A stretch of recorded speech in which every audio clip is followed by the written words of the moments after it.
జగన్ జై జగన్ జోహార్ వైఎస్ఆర్ జోహార్ వైఎస్ఆర్.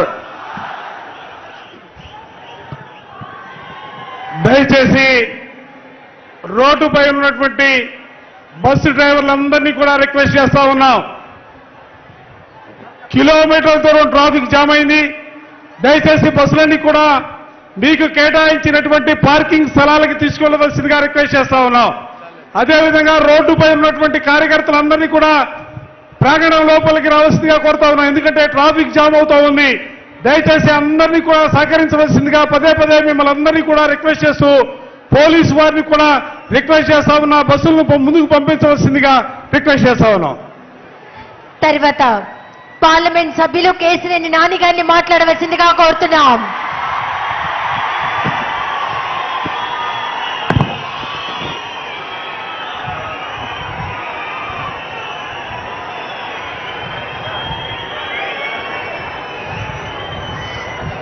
అందరికీ నమస్కారం.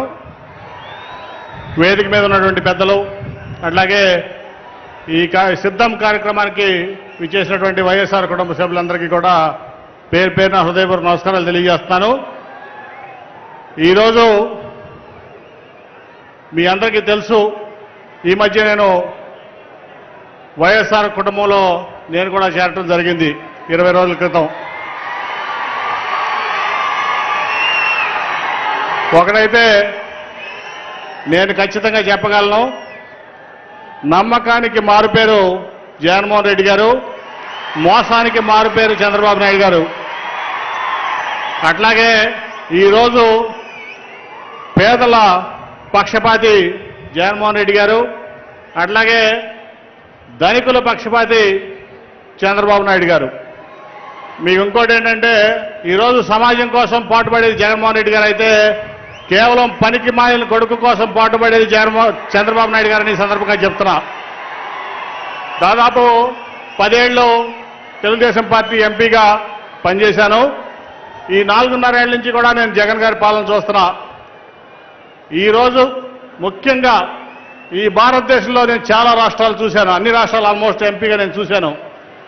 మేనిఫెస్టోలో ఉన్నటువంటి ప్రతి హామీని అమలు చేసినటువంటి వ్యక్తి భారతదేశంలో ఉన్నారంటే అది కేవలం జగన్మోహన్ రెడ్డి గారిని ఈ సందర్భంగా మీ అందరికీ తెలియజేస్తా ఉన్నా.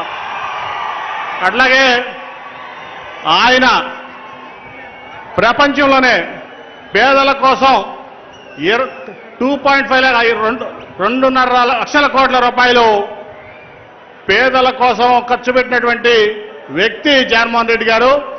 ఇంకెక్కడా కూడా ఈ భారతదేశంలోనే కాదు, ప్రపంచంలో కూడా ఎక్కడా అటువంటి కార్యక్రమం మనం చూడలేదు. ముఖ్యంగా మనం తీసుకుంటే ఈ రాష్ట్రంలో ఉన్నటువంటి ముఖ్య సమస్యలు విద్య, ఆరోగ్యం, అట్లాగే పేదల జీవన విధానం.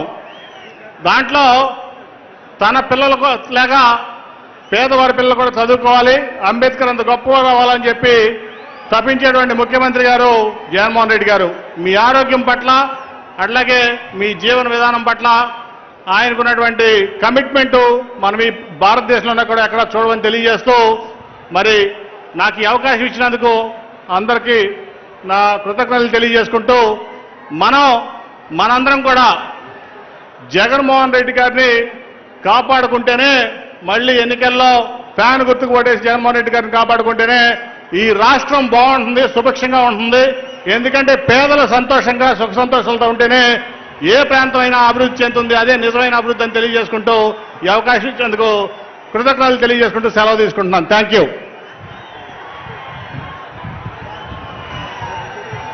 Thank you sir.